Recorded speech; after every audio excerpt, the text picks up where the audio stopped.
Jean-Christophe Couvi, tout d'abord, est-ce que vous avez des nouvelles de ce policier, son état de santé?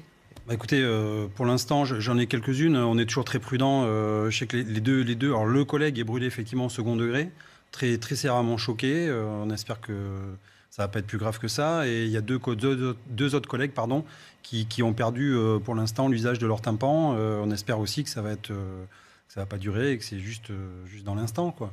Donc gros choc, ouais. Des fonctionnaires de police très choqués qui sont pourtant habitués, hein, j'allais dire, à des épreuves comme ça. Et là, franchement, ils ont vu leurs derniers instants arriver dans la voiture. La voiture a pris feu, ils sont sortis.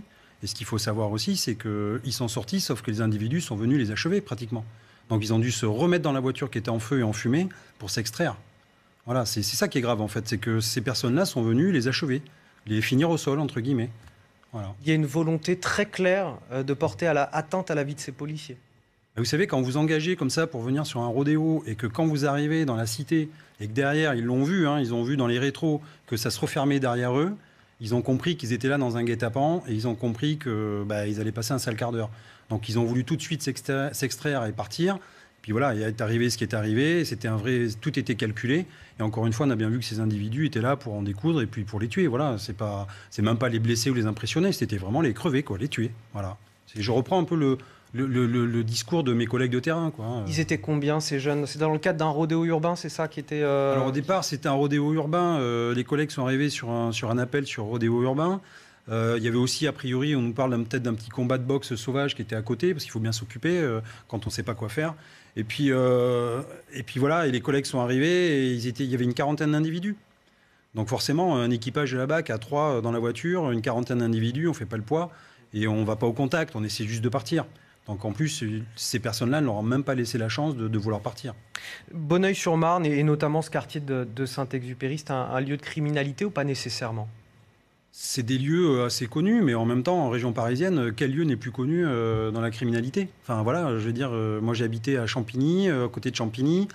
J'ai habité, plein de collègues habitent à gauche et à droite dans des petites villes dites sympathiques, et il y a toujours un petit quartier qui fait un petit peu un point, voilà, de compression, et on sent que il n'y a plus de dialogue entre cette jeunesse et la police.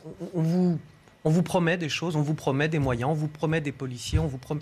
Qu'est-ce qu'on vous promet pour que cela change? Ça a duré toute l'année, ce genre d'événement. On l'a vu, de nombreux policiers blessés. En fait, ça fait même plusieurs années que ça dure. Hein. C'est pas que cette année. On peut nous promettre. Hein. Vous savez, il y avait les chansons promesse, promesse. Qu'est-ce qu'on vous répond quoi quand ce genre d'événement arrive? Alors déjà, nous, franchement, je tire mon chapeau à mes collègues, hein, parce que sur le terrain, ils gardent leur sang-froid comme ils le font. Je veux dire, ils ramassent tous les jours, ils vont au mastic. Enfin, je veux dire, ils se lèvent tous les matins, ils savent qu'ils vont être appelés sur des guet-apens, ils savent qu'ils risquent leur vie. Comme je disais, des fois, ils embrassent 2 fois plus leurs enfants parce qu'ils savent pas si le soir ils vont rentrer, mais ils font le boulot. Aujourd'hui, on voit que sur des interventions quasiment banales, on peut perdre la vie. Mais c'est ça, mais regardez Avignon, c'est encore frais. Hein, et là, ça pourrait être un Avignon bis, Bonneuil, voilà, donc ça peut arriver. Comme vous disiez, sur les pompiers, je ne vois pas pourquoi on agresserait des pompiers. Ça démontre bien que ces individus-là, franchement, je pèse mes mots, mais qu'est-ce qu'ils ont dans le ciboulot? Je ne sais pas ce qu'ils attendent, je ne sais pas ce qu'ils veulent. Et en tout cas, c'est une minorité qui embête à chaque fois la majorité de la population qui veut vivre tranquillement. Avoir des motos toute la journée qui passent sous les fenêtres avec des gars qui sont là et qui font des pieds de nez aux forces de l'ordre, à l'État.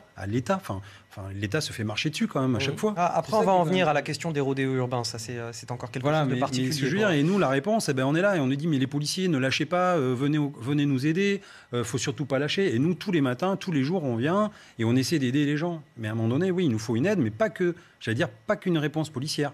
C'est vraiment que tout le monde s'y mette. Et tous les acteurs. Quand vous dites pas qu'une réponse policière, ça veut dire quoi? La réponse pénale derrière? Pénale, la prévention, l'éducation, la politique de la ville. Il faut que tout le monde se réunisse autour de la table. On est capable de faire des assises, on est capable de prendre des décisions en ce moment avec justement la Covid. En très peu de temps, on peut mettre beaucoup d'argent et beaucoup, j'allais dire, même d'envie. C'est surtout ça qui manque. C'est l'envie de dire, voilà, on tape le poing sur la table, on le fait, on met le paquet, et là, on va réduire les stupes, on va réduire les rodéos, on va vraiment s'attaquer à ça parce que c'est une plaie dans la société. Une fois qu'on va s'attaquer vraiment à ça, vraiment qu'on a envie, c'est une question de dogme, hein, de philosophie, on va y arriver. Mais faut-il en avoir réellement envie? Alors les paroles, voilà. Je laisse Alain Delon chanter la chanson.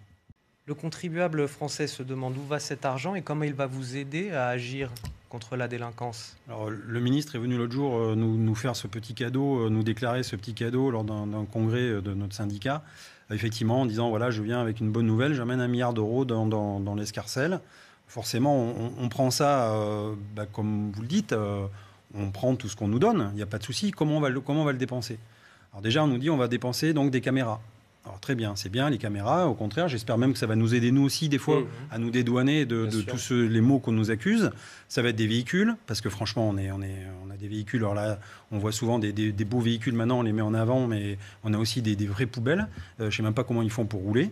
Des équipements, voilà, ça va être distribué a priori dans du matériel et la rénovation.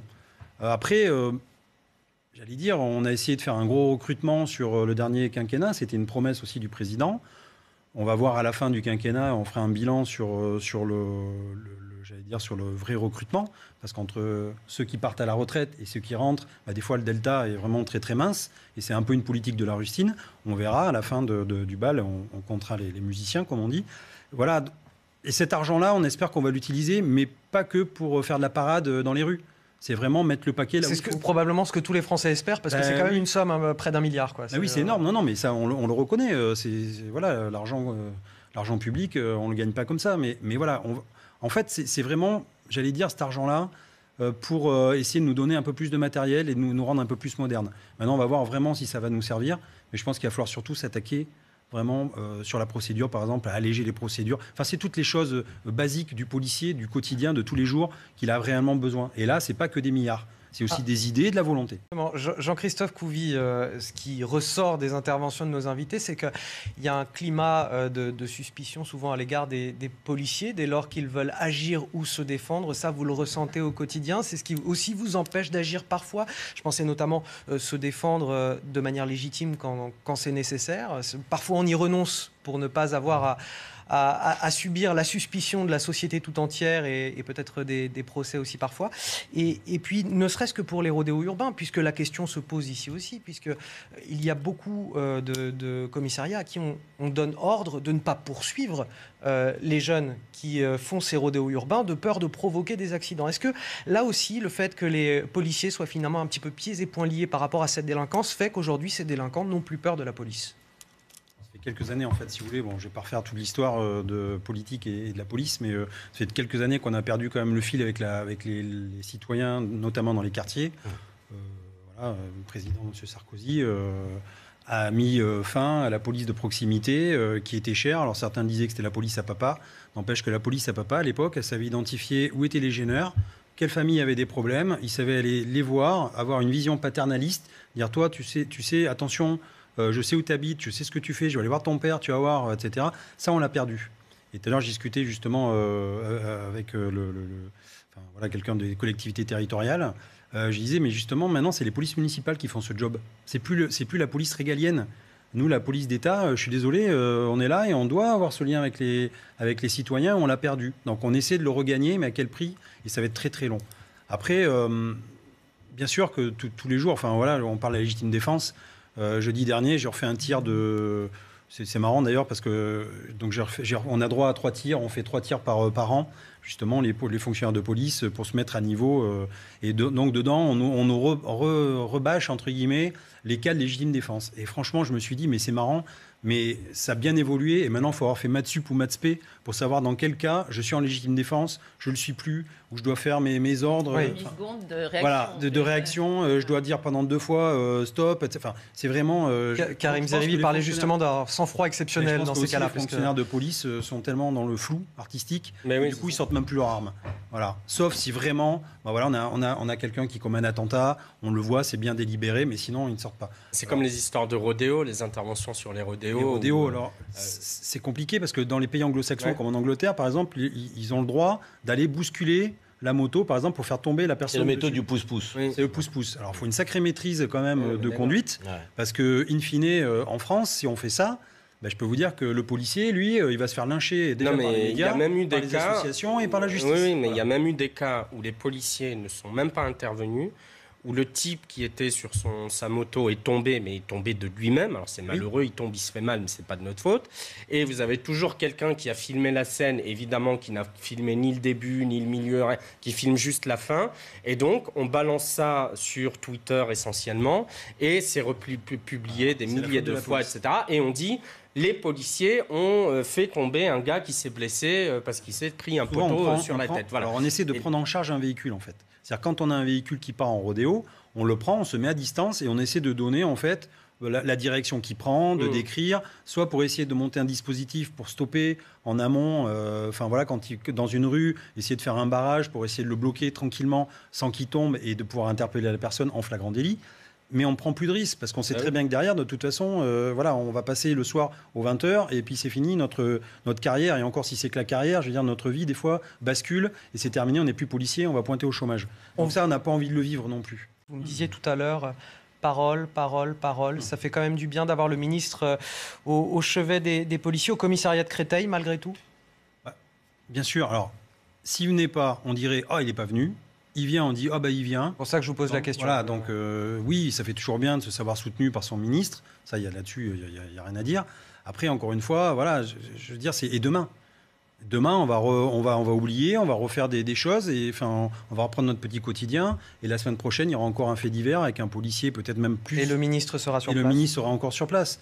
Bon, c'est très bien, mais encore une fois, il faut vraiment qu'on s'attelle à régler ce problème une bonne fois pour toutes.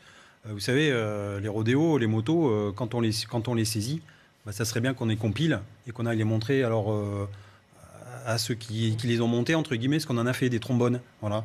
Et au bout de la 3e, 4e, 5e moto, peut-être qu'ils arrêteraient aussi un petit peu. Comment on lutte contre les rodéos urbains quand on vous dit de ne pas poursuivre des véhicules ?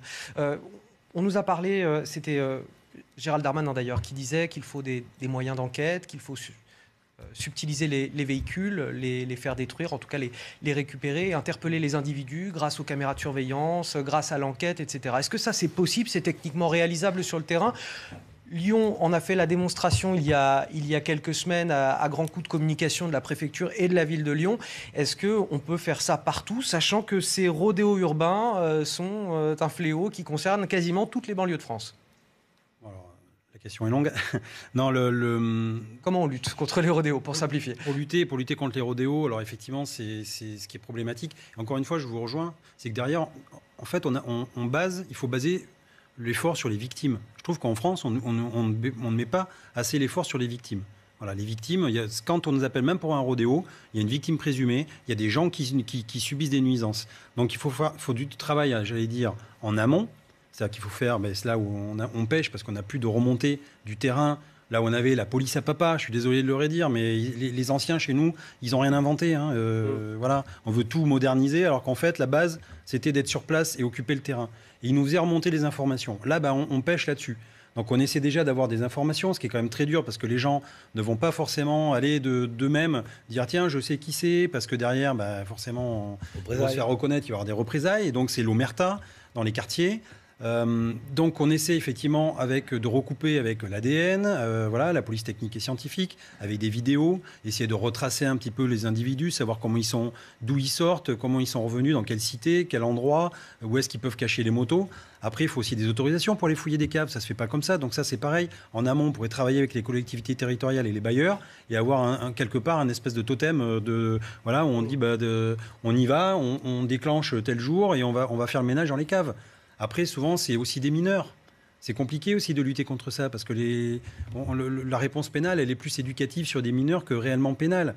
Donc c'est pareil. Donc soit on leur fait une opération chlorophylle, c'est-à-dire que les gamins qui, à un moment donné, sont dans ces quartiers-là et on sait qu'il y a des problèmes, on les prend, on les sort du quartier, on les met vraiment à la campagne, dans des endroits où on les sort de la délinquance et on essaie de leur redonner une éducation. Voilà. Ça, je ne dis pas que c'est la solution, ça peut être une partie. Et après, il faut aussi toiletter les textes. C'est très compliqué maintenant pour verbaliser les faits. Pour la justice, elle ne se rend pas que sur des faits supposés. Il faut des preuves. Et les preuves là-dedans, c'est assez compliqué. Je vais vous donner un chiffre. C'est à peu près, en août 2018 jusqu'en juin 2020, c'était 2000 interventions par mois, les rodéos. Et il n'y a que 209 infractions relevées par mois. C'est 10%. Voilà. Donc on relève que 10% des infractions subies par les rodéos. Alors après, il peut y avoir des condamnations. Alors, je sais que j'ai d'autres chiffres, forcément, quand on parle comme ça. Le ministère de la Justice a répondu. En 2018, il y avait 92 condamnations. 2019, 697. 2020, 991. Donc en augmentation. En augmentation. Mais qu'est-ce que ça veut dire, condamnation ? Un rappel à la loi, c'est une condamnation. Voilà, ça faisait partie des statistiques. Alors, comment expliquez-vous que ce que l'on arrive, encore une fois, en matière sanitaire, on ne peut pas le faire en matière de délinquance, et comment on va arriver à mobiliser des policiers pour une crise sanitaire avec toute une batterie de mesures coercitives à faire appliquer, alors qu'on ne tient pas les délinquants? Moi, c'est une équation que j'arrive pas à résoudre. Pour répondre sur la crise sanitaire, très rapidement, je suis pas sûr qu'on trouve tous les policiers pour répondre à ces questions, parce qu'on est occupé ailleurs. Voilà, la preuve. Voilà. Regardez, hier soir, on était ailleurs. Non, la vraie question, voilà, écoutez, encore une fois, c'est l'envie politique, mais pas que. Encore une fois, c'est pas que les politiques. Je pense que derrière, il faut vraiment s'attaquer à la procédure pénale, vraiment réponse pénale, et avoir vraiment une réponse pénale forte.